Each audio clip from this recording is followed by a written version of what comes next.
my name is Yeowell and the Rabbi from another planet. Please like, share and subscribe and ring the little bell so you're notified when new videos drop. And I have been listening to Big Finish. Oh, I listen to Big Finish a lot. I like Big Finish. I always like to give good reviews of Big Finish, so I'm a bit relieved with this review that I'm able to say, yes, this one's not bad. This one's not bad. I am talking about the new adventures of Bernice Summerfield, Volume 6, which is the... Well, all you math fans out there will enjoy to hear. This is the fourth one when she's teamed up with David Warner's alternate Third Doctor. So the story with David Warner's Third Doctor is David Warner was one of the many faces that Patrick Troughton was shown when he was exiled to Earth. But something happened and he ended up turning up on Earth. I don't know. 30 years later, and by that time the Master, played by Mark Gatiss, has been there. And anyway, you can find that in the Doctor Who Unbound range. I think that's pretty cheap. It's probably one of the budget releases. It's a good story. It ends up with David Warner's Doctor going off for thrilling adventures in time and space in a different dimension. David Warner plays him like kind of laconic? Is that the right word? Plays him like a hungover William Hartnell. That's how I would describe it. I think that's how he describes it. He described it, I think, back in a making of years ago. Yeah, he describes him as a hungover William Hartnell. So he then teamed up with Nicholas Courtney for one or two releases, I think. I can't remember. And then kind of was forgot about for a decade. And he was a good Doctor. It's an interesting Doctor. And then Bernice Summerfield ended up in his universe, which was collapsing and dying. And they escaped their universe and they ended up in our one. I think in the last box set or this one. So essentially, this is Bernice Summerfield and, as it says on the tin, Bernice Summerfield and the alternate David Warner Doctor flying around in his TARDIS, in his alternate TARDIS, having adventures in time and space. And it's all very alternate. You do get the feeling it's alternate. They use the Doctor Who theme, which is alternate, and it's not very good. The TARDIS sound effects are slightly different. It's all very alternate. I don't think there's any other way to describe it. Fine, but before we get into the meat of the interview, before we get into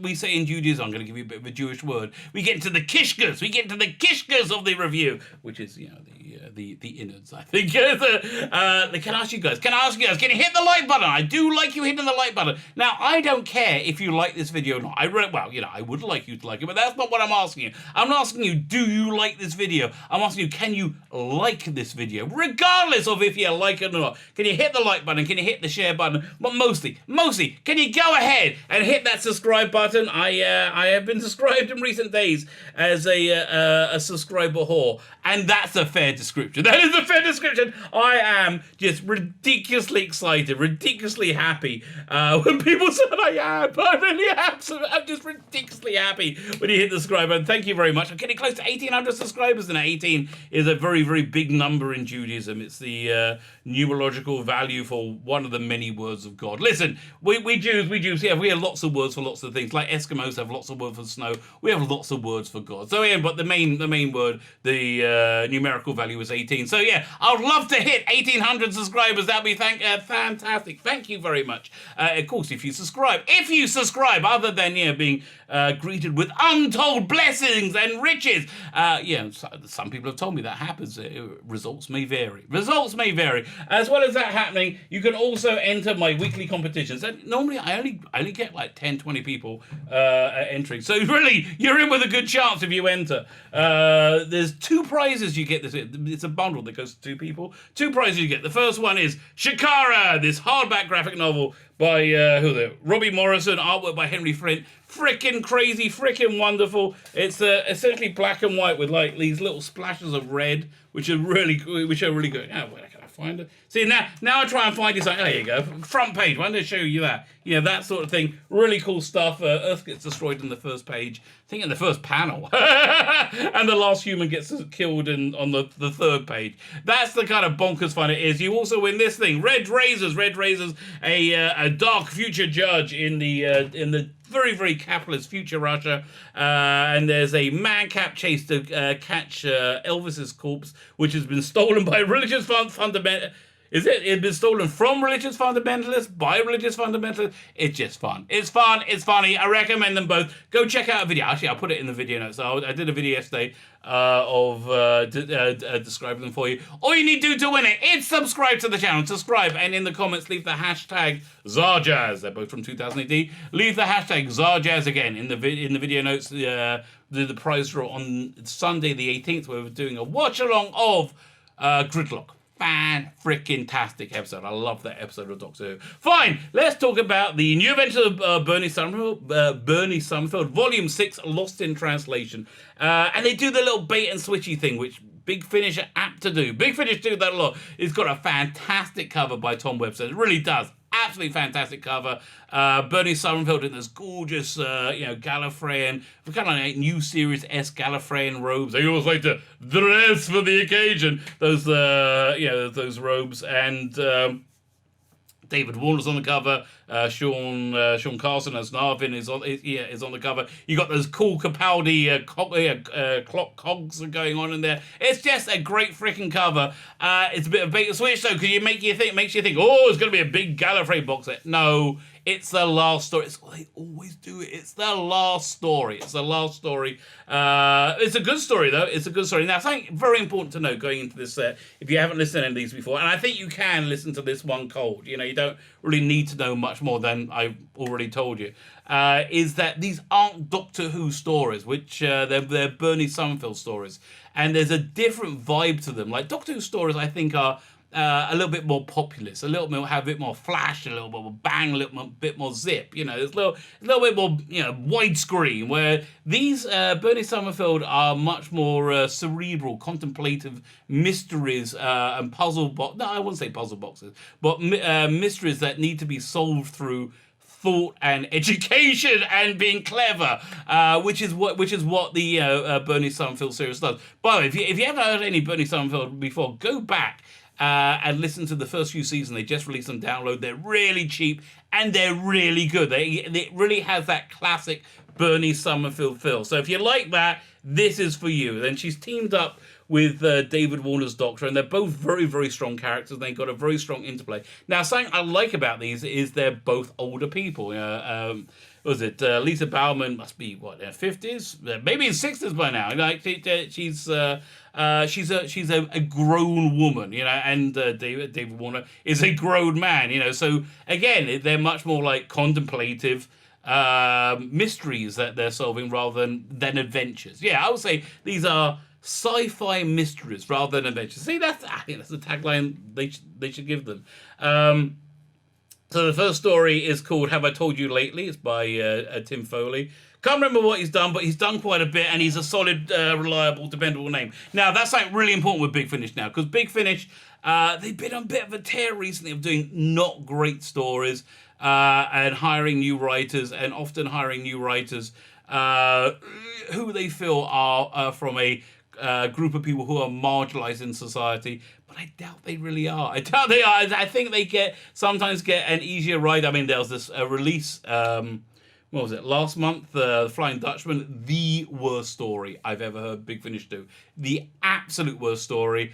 I have no idea how that got through us, but it was written by a woman called Gemma Arrowsmith, and just was really, really bad. And, I would just say, I hate calling somebody a diversity hire. I really do. It's not nice. I do not like doing that.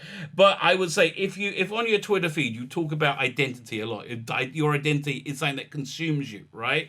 And you're very proudly that identity, and you view everybody by identity, and you get a job which is which has a lot of competition to get. And you do a substandard job, and nobody calls you out on it, you are going to be called, if you have all those elements together, you are going to be called a diversity hire. Tim Foley was not a diversity hire. So the first story, the blurb for it is, Bernice and the Doctor find themselves lost in the dark, with the only clue to their surroundings, a mysterious voice. They find this deserted, derelict but not falling apart ship. They find this massive ship, and they get separated in a very Bernice Summerfield, David Warner Doctor manner. He falls down a hole. That's kind of thing that happens to them, and they need to find a way of communicating. This whole box set called Lost in Translation is all about different forms of communication and miscommunication, not understanding what people are saying.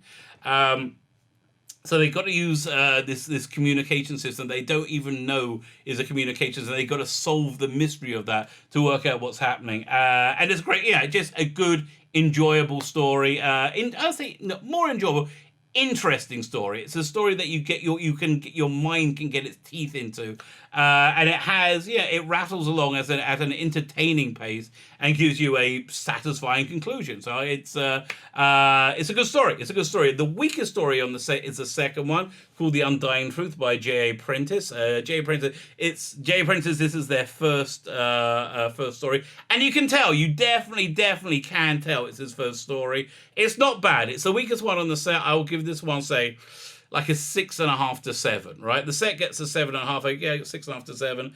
Have I told you, ladies? 7.5. Okay, fine. So this involves a very immoral sort of archaeological dig to find an artifact for terrible reasons. Not for war, but for a very crass marketing firm, so they can sell like a fizzy drink, and it's terrible what they're doing. And so the Doctor and Bernice gets mixed up in their mysterious expedition to find this object, and they get caught up in the adventure, and they have to, and when the reality of what this object really is, they're intrinsically trapped in it. But again, the theme of miscommunication plays a big part in the story. Good story. Next story is one of my favorites, Inertia by James Goss. The Doctor and Bernice are hiding on this island on a remote planet, basically from the Time Lords. It's like the most boring place they can find. The Time Lords will never find them. There is a anthropological, is that the word I'm looking at? Anthropological mystery on the island, which Bernie spends the time trying to work out. The Doctor's got his own little mission going on as well. And again, everything, as always, these things just, all this plot threads come together. And you get a really interesting idea as a satisfying conclusion. Yeah, did I say it was by James Goss? Solid story. And the final story, Gallifrey, where finally they deliver on the promise of Bernice Summerfield on Gallifrey. Again, another interesting story by Guy Adams and A.K. Benedict. I believe they're married, aren't they? I think they're married, right? The Doctor is on trial.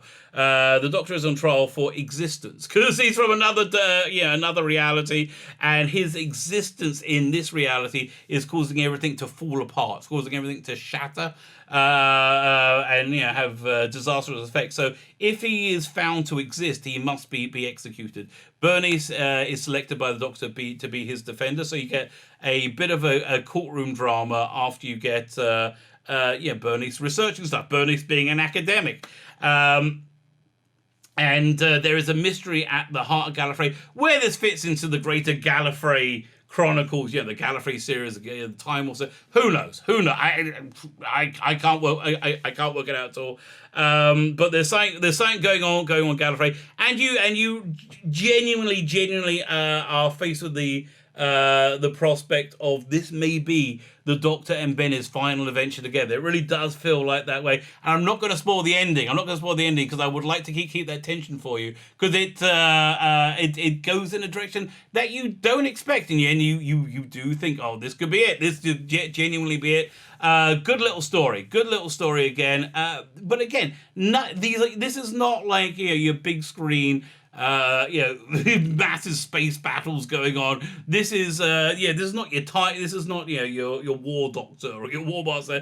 This is Bernice Summerfield. And again, very important to remember, this is a Bernice Summerfield series and not a Doctor Who series, because it makes a big difference. Hey, look, if you would like to stick your toes in, this is a pretty reasonable set to to check out. I do like David Warner's Doctor, but I like David Warner. I like Bernice Summerfield. I kind of like all of this. This is a good package. This is recommend 7.5 out of 10. My name is Sheila Becken, the Rabbi from another planet. Please like, share, and subscribe, and ring the little bell so you're notified when new videos drop.